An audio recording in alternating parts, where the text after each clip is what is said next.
Fala galera, aqui é o professor Elvis Russell. Eu estou fazendo esse vídeo aqui para conversar um pouco com vocês sobre a questão da análise do discurso intelectual, que eu estou vendo muito hoje em dia, algo natural com o advento da internet, essa questão das discussões em redes sociais e também das discussões também no próprio YouTube. Uma pessoa faz um vídeo, critica, outra pessoa faz outro vídeo respondendo. Mas eu queria comentar com vocês que eu sou estudante de pedagogia pela Católica, eu sou professor de música há, deixa eu ver, mais de 12 anos, e eu acho interessante, em meio a esse turbilhão de informações que nós estamos tendo, e em meio a esse turbilhão de discussões também que estão vindo com isso, que a gente passasse a entender o que é qual a intenção de uma discussão ou de um discurso, de onde que vem essa ideia. Era muito comum na Grécia Antiga, se você parar para ler o livro, por exemplo, O Banquete de Platão, ou se você vê na própria Bíblia, lá em João 16, João 15, perdão, você vê assim os gregos procurando Jesus para conversar. E no livro Banquete você vê uma história onde eles estão sentados na mesa, conversando, debatendo sobre o amor de Platão. Você pode até procurar, depois você vai baixar, eu consegui baixá-lo, fazer o download pelo Google. E aí o que acontece?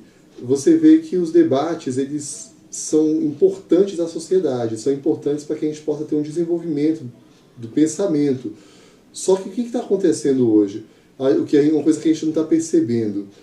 Um debate não pode ser feito. Eu estou citando aqui, segundo uma fonte de um vídeo que eu vi do professor Olavo de Carvalho, onde ele fala chamada leitura, assimilação e meditação.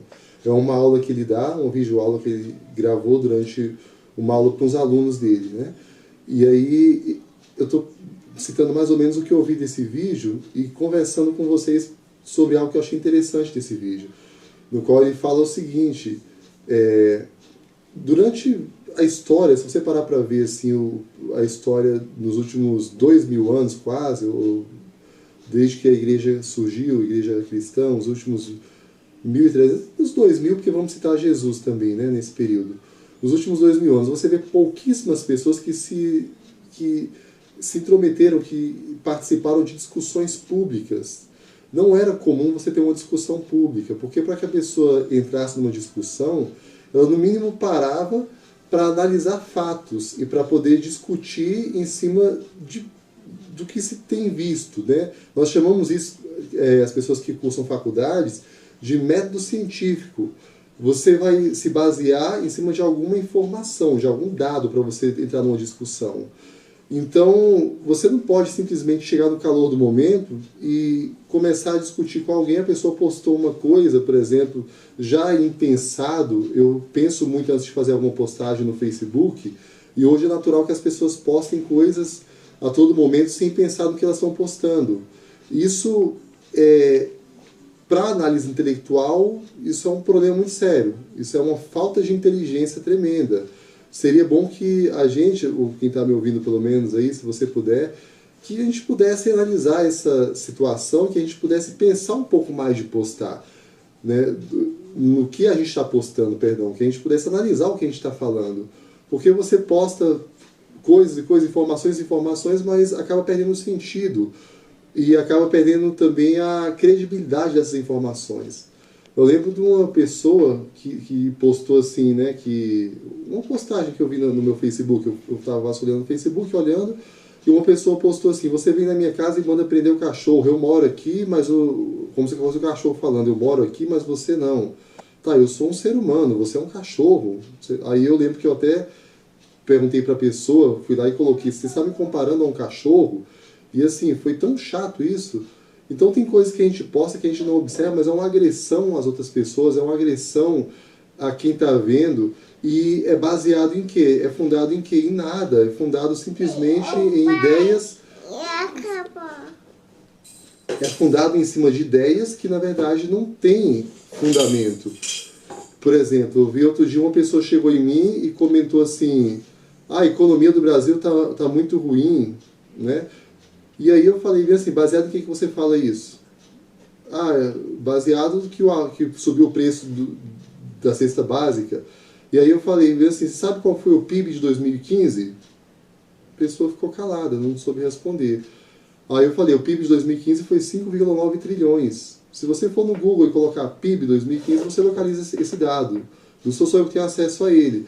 Mas antes de entrar numa discussão, eu procuro me inteirar de alguns dados. Não adianta eu querer discutir economia se eu não sei nem o que foi o PIB. Ou se eu não sei nem o que é PIB. O PIB é Produto Interno Bruto. Tá, mas qual o significado de um PIB para o país? O que esse dado muda a vida das pessoas ou não? O que é feito com o dinheiro do PIB? Eu tenho que entender um pouco do que eu estou falando. Então eu tenho visto as pessoas a cada dia numa discussão defendendo coisas, ou defendendo aspectos, defendendo pensamentos e ideologias, que na verdade elas não compactuam com isso. Foi uma forma que elas acharam simplesmente de ficar numa queda de braço, como se fosse um debate intelectual. Gente, o intelecto não serve para que eu brigue com outra pessoa. O intelecto não pode ser usado como músculo. Eu tenho mais, eu vou descer um soco na sua cara e vou te derrubar. Na verdade, a intenção da discussão não é essa. A intenção da discussão e do desenvolvimento intelectual é que você possa ajudar aquele que não tem. A pessoa que não tinha o dado do PIB quando eu dei, certamente eu tenho, assim, sem dúvida, ela foi atrás depois de pesquisar isso para entender. Porque ela percebeu que ela estava falando para mim informação infundada. Mas a questão não é só essa. A questão é o seguinte, além disso, você tenta... Tiveram 3 economistas, segundo a Gleisi Hoffmann, que disseram que o Brasil nunca esteve tão bem economicamente como hoje. Já aí eu discordo. Porque eu creio que o Brasil tem muito a evoluir economicamente e eu creio também que já passou por momentos muito bons da economia. No período do Sarney, por exemplo, muita gente acha que foi ruim, a inflação era altíssima e tal, no período do Fernando Henrique. Hoje eu vejo que economicamente ele melhorou, mas eu me baseio em dados fundados. Se você quiser discutir isso comigo, você me procura, ou você faz um... Eu não vou discutir com você por comentário do vídeo, você me procura, faça um vídeo também, e aí a gente pode conversar. Tem meu telefone lá, em todos os vídeos que eu posto, tá certo? Mas aí, só voltando à minha análise anterior, então, eu queria pedir, por gentileza, aos meus amigos aí, aos meus inscritos, que a gente possa... a partir de agora, agir com um pouco mais de ponderação, que nós possamos ser mais inteligentes e que possamos usar o intelecto como algo realmente que nos acrescenta e não nos diminui. As discussões intelectuais ultimamente estão tão grandes e ao mesmo tempo estão tão irracionais, ilógicas, infundadas, que não tem mais importância. Todo mundo discute, defende o argumento que bem quer por um fator emocional. Eu me senti ofendido com o que o outro falou e eu vou e defendo um pensamento que eu tenho. Mas eu não vejo, nem paro para pensar se eu estou errado ou estou certo. Eu lembro que há pouco tempo eu critiquei o feminismo durante o momento da moça que acusava 30 rapazes de ter estuprado. E eu fui até grosseiro naquele momento e depois eu percebi que eu estava errado. Porque você não pode se fundar naquilo que você acha que tem de conhecimento. Você tem que realmente conhecer. Eu comecei a ler O Segundo Sexo, de Simone de Beauvoir, eu comecei a entender que realmente existe um machismo intrínseco na sociedade enorme, então eu vi que eu não podia fazer uma crítica social ou bater de frente com as meninas que se dizem feministas, simplesmente baseado na minha ignorância.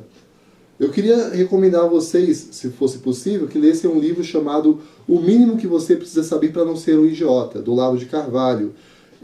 O termo idiota parece assim meio agressivo esse livro, o título dele, mas o termo idiota vem do grego, do termo idios, e significa o mesmo. E ele significa simplesmente, o termo idiota, aquela pessoa que julga o mundo pelo que ela sabe, pelo mesmo conteúdo que ela tem acesso. Ela não passa, não se inteira, não se informa e quer julgar o mundo simplesmente pelo que ela acha que conhece. Então, para que a gente faça um julgamento realmente justo, para que a gente tenha um conhecimento, é importante que a gente, no mínimo, tente conhecer sobre os assuntos diversos, para poder depois ir debater sobre eles, tá certo? Um abração para vocês, galera. Se inscreva no canal aí, dá o joinha quem gostou. Valeu, tchau, tchau.